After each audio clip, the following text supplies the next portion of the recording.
What's good, y'all? It's your boy Dami. I'm back with another reaction video. This one is with Andrew Tate and Patrick Bet David from Valuetainment. It's about him talking about his principles. Let's get it.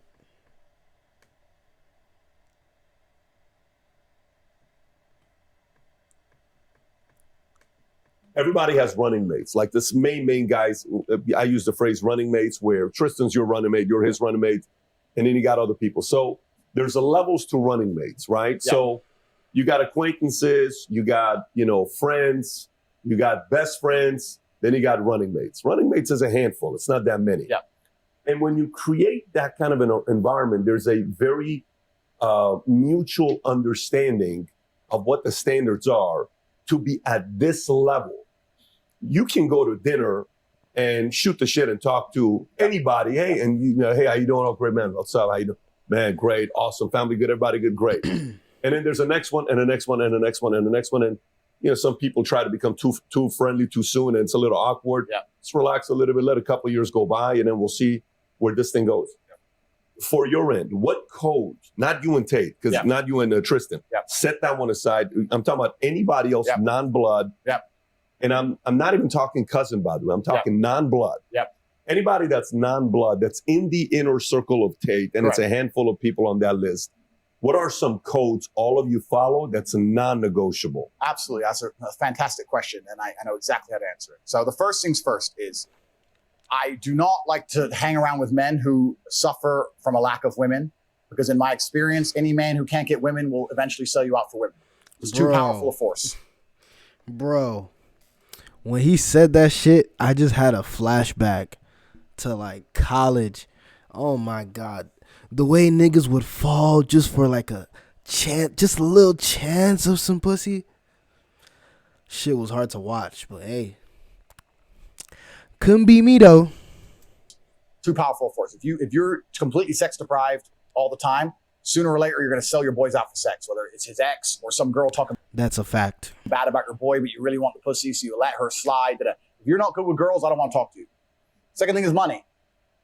You haven't got to be rich, but if you're starving, you're going to try and sneak some money out of somebody, right? If you can't eat, you'll do anything for food. If you can't pay the bills, you'll do anything for money. That means whether it's a plea bargain, whether it's trying to rob me, whether it's money sitting around my house. I don't want to talk to extremely broke people. I don't want to talk to extremely sex deprived people for the same reason I wouldn't have a whole bunch of food around a hungry person. Same reason. It's the first two things. Next thing is loyalty. And I know that's super hard to judge, but I really like to believe that the few people I hang around with, if we were all in separate police interviews and they were to come and say, hey, your boy turned, I could literally burst out laughing. Say, bro, you better come with a new story, G. You better go away and think about it and come back. We can talk, but don't try that one. Personally, I would try not to be around any type of like police interrogation and shit, but hey, I get what he's saying though. But I'd rather it not come to that, But hey, whatever. Try again. So loyalty is very, very important. Next is bravery, because can't fight is fine, but won't fight is unacceptable on every level. If I'm with my 5 friends and I'm going toilet in the club and I come back and I see someone punch one of my friends, I am annihilating anybody in that guy's crew. We'll find out why later. My guy could have been wrong. It could have been my guy's fault. I'm just hitting him. I'm just knocking everyone. When everyone's asleep and the threat is neutralized, I'm like, bro, what the fuck was that? He goes, oh, I started it. I was like, oh, fucking. First, people have to pay, right? Bro, don't you hate those friends that be starting fights and shit, and like you gotta back them up unless you're a bad friend? Like, nigga, like, oh my God, bro. That shit is horrible, man. I get what Tay is saying, though. Gotta have your niggas back no matter what. But, I mean, if he's starting that shit, I don't know. We'll see. We'll worry about the whys afterwards. So they have to have that loyalty and that devotion to the bravery, the ability to fight. I find it very crazy. I find it crazy, and I say this often to guys. I say, you're rolling around with these men who won't even fight to protect you because they're cowards. So they'll watch you get your head stomped to death and cower out and not even try and help you. And they'll be like, yeah, but he's funny. But he's funny? We're talking about life and death. You're talking about fucking funny? Like, so if I can smell on someone that they wouldn't even attempt, I don't want to be anywhere near them for the same reason. And general professionalism. I've developed a habit where I punish myself for the smallest unprofessional actions. If I misplace my keys or misplace my phone, and it takes me more than 10 minutes to find it, I'll punish myself for that. Regardless, whether I don't spend money this Bro, what's this nigga talking about, bro? week, or I don't go here, or I'm canceling that, or I'm going to defer buying something I want to buy. I punish myself religiously so that next time I put my phone down, I know where I put my phone. Next time I put it down, I know where I put it all the time. When I put it down, I know where my phone is. So when I'm around people like, hey, I lost my keys, or hey, bro, I forgot. When I'm around sloppy people, I don't like it. I like people who have their lives in order. When I detect sloppiness, I don't really want them too close to me, because gaps are where things sneak in. Other things are basic OPSEC, really basic OPSEC. I like that if I'm around my friends, if I'm ever sitting with my back to a room, this is an enclosed environment, but in a normal restaurant, I never sit with my back to the room. But if I have to do it, I like that I never do it, but if I have to do it, the people I roll with, they'll literally give me a nod. We'll sit down at dinner and I have to sit here, they'll go, and they'll pay extra attention for me because I can't see behind me.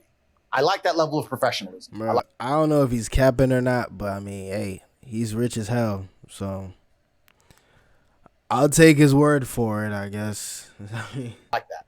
I like people, like I said, don't get weak, no hangovers, no crying their eyes out, no cowardice. It's infectious. Don't like that around me. No negativity. Don't like that around me. So there's certain things that I create. You can see on Patrick's face, he's like, bro, what's this nigga talking about, bro? like this nigga thinks he's James Bond and shit. But hey, and you take a very, very particular reality. And it's actually interesting because to me, these things are all normal. But when you have these kind of standards, it's pretty hard to find friends. You're like, oh, you're a dumbass. You're a pussy. You're like, and you don't talk to that many people. But if you get a crew together that act that way, it's amazing how, not to get all airy-fairy, but it's almost an intangible. When you have 6 men in one place who are perspicacious, who are paying attention, who do have their things right, who don't lose things, who do it, the whole room can smell it. When me and my crew walk in a room. Hey, that's true though. When me and my crew walk in whatever room, club, like all eyes on us. That's facts. That's definitely facts though, for sure. Even if it's almost like an energy. Some guy can be eating his dinner and not even see us walk in. I feel like it's just because it looks like you're having a good time.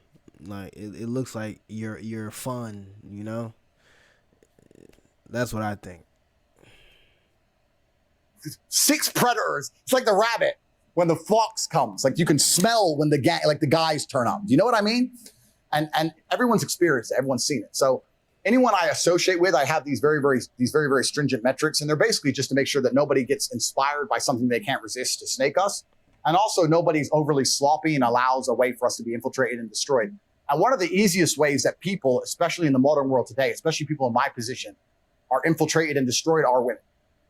So with women, I create that very heavily. If you get a guy who's thirsty and he's on your crew, let's say I have problems with another crew, let's say, and I know they have a member who's thirsty. That is the easiest job in the world. You get one hot bitch to Instagram message, you're going to find out where they are, what they're doing, where they... Bro, the way niggas be fiending for pussy, bro. Be fiending for pussy. Like, bro. Niggas are liable to do whatever.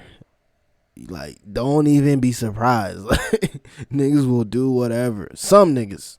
Not niggas I hang around with, but niggas will do whatever for some pussy. That's a fact. They've been the hotel room right now. It's fucking done deal. You can do whatever you want to them idiots, right? You gotta have guys who can turn that shit down. I've had it a bunch of times in my life where I've been in countries. I was in Sofia, Bulgaria. I was talking to this girl. She's like, hey, she's 10 out of 10. And I've been talking to her for a few weeks. She's like, hey, let's meet at this place. I'm like, let's go here. No, this is my favorite place. Let's go here. And I was like, no. I'll turn pussy down. I could have been wrong.